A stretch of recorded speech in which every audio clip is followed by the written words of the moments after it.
আপনি কি কখনো কল্পনা করেছেন যে শুধুমাত্র অপমানের বদলা নিতে কেউ এতটা সুন্দর জমকালো রাজকীয় প্রাসাদ বানাতে পারে?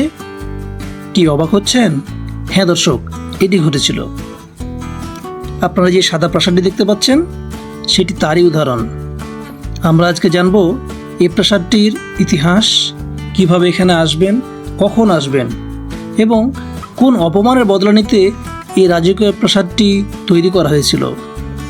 চলুন তাহলে যাওয়া যাক।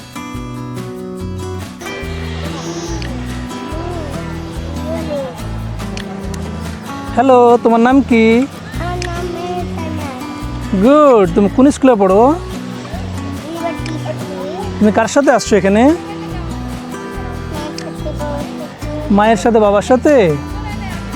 তোমার বাবার নাম কি? তৌহিদুল ইসলাম। গুড, ঠিক আছে, ভালো থাকো, বাই বাই। দর্শক, আমি আজকে আসছি রোজ গার্ডেন প্যালেসে। এই প্রাসাদটিকে সাদা প্রাসাদও বলা হয়। এই রোজ গার্ডেন প্যালেসটি ঢাকা সায়দাবাদের নিকটবর্তী টিকাটুলিতে অবস্থিত। দেশের যে কোনো প্রান্ত থেকে গুলিস্তানে এসে সেখান থেকে রিক্সা যোগে খুব সহজেই এখানে পৌঁছে যেতে পারবেন। সেক্ষেত্রে রিক্সা ভাড়া লাগবে 50 থেকে 60 টাকা। রিক্সাওয়ালাকে রোজ গার্ডেন বা রশিদ মঞ্জিল বললে খুব সহজেই আপনাকে এখানে এসে নামিয়ে দেবে।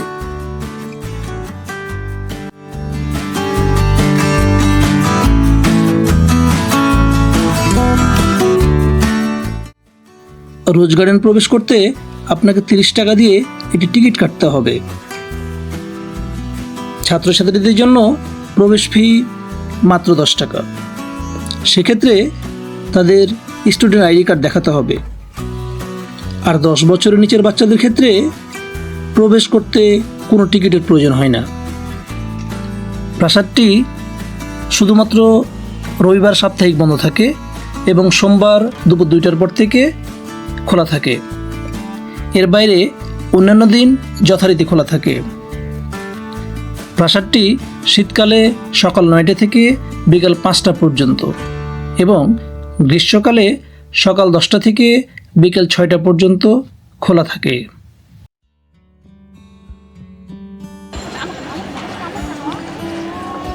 এই রোজ গার্ডেনে ঢোকার যে রাস্তা, তার পাশেই একটা দারুণ গোলাপ বাগান, বিশাল বড় বাগান। শত শত গোলাপের গাছ এবং সেখানে শত শত গোলাপ ফুল আমরা দেখতে পাচ্ছি। আপনাদের দেখানোর চেষ্টা করছি, দেখুন।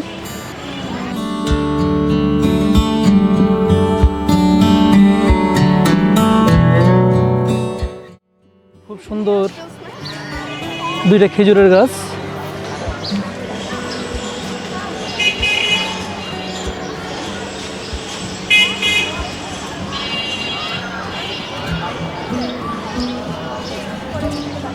আমরা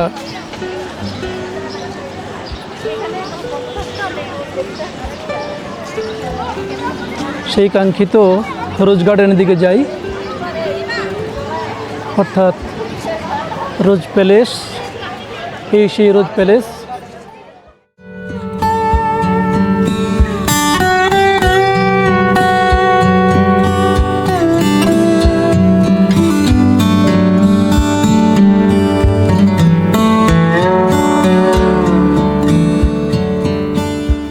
প্রিয় দর্শক, এই রোজ গার্ডেন প্যালেসটি 22 বিঘা জায়গা জুড়ে বিস্তৃত।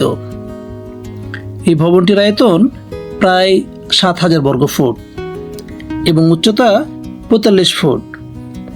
প্রাসাদটি 6টি শক্ত থামের উপর দাঁড়িয়ে আছে। প্রতিটি থামে আছে সুন্দর লতাপাতার নকশা। প্রাসাদের নকশায় করিন্থীয় ও গ্রিক স্থাপত্যশৈলী ব্যবহার করা হয়েছে। কথা বলে জানতে পারলাম দ্বিতীয় তলায় 5টি কামরা রয়েছে। সেখানে একটি জলসা ঘরও ছিল, যদিও আমরা দ্বিতীয় তলায় প্রবেশ করতে পারলাম না, কারণ প্রাসাদটি মেরামতের কাজ চলছে। দর্শক, আপনাদের নিচের তলাটি ঘুরে দেখানোর চেষ্টা করব। নিচের তলায় আছে 8টি কামরা। এখানে আপনি খুঁজে পাবেন আভিজাত্যের ছোঁয়া।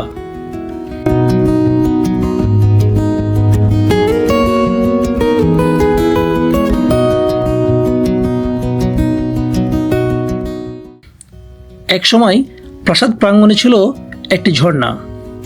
বর্তমানে ঝর্ণাটি চালু না থাকলেও এর চিহ্নটি এখনও রয়ে গেছে।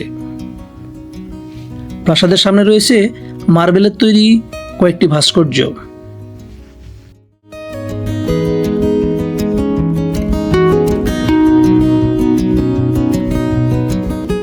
প্রিয় দর্শক, এই প্রাসাদটি কেন তৈরি করা হলো, কোন অপমানের বদলা নিতে এটি তৈরি করা হলো, এখন শুনব সেই গল্প।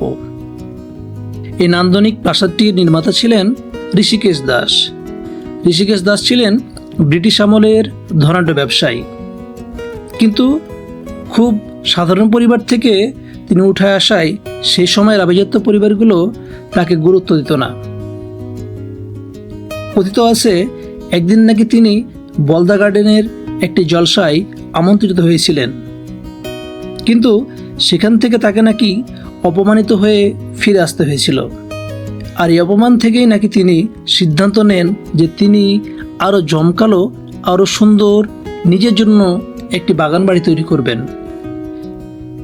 আর সেই ইচ্ছা থেকেই 1931 সালে ঢাকার ঋষিকেশ দাস রোডে তিনি তৈরি করেন রোজ গার্ডেন, যেখানে প্রচুর গোলাপ গাছ থাকায় এর নামকরণ করা হয় রোজ গার্ডেন। তবে বাড়ি সম্পন্ন হওয়ার আগেই তিনি দেউলিয়া হয়ে পড়েন এবং 1937 সালে এটি বিক্রি করতে বাধ্য হন। তিনি এটি বিক্রি করেন খান বাহাদুর আব্দুর রশিদের কাছে। এরপর এই ভবনের নাম রাখা হয় রশিদ মঞ্জিল।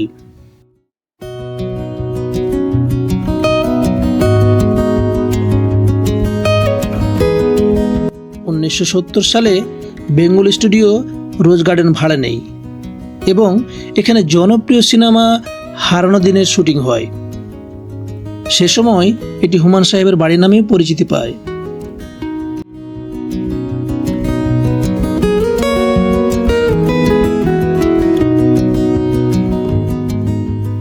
উনিশশো সালে প্রত্নতত্ত্ব অধিদপ্তর ভবনটিকে সংরক্ষিত ঘোষণা করে। পরে আইনি জটিলতার পর মালিকানা ফেরত আসে কাজী আব্দুর রশিদের পরিবারে।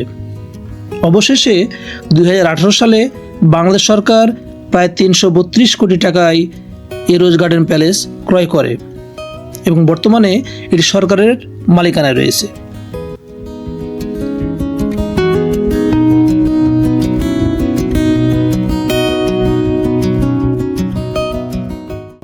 প্রিয় দর্শক, আজ এই পর্যন্তই। নিশ্চয় দেখা হবে নতুন কোনো পর্বে, কোনো ইতিহাস বা ঐতিহ্য নিয়ে।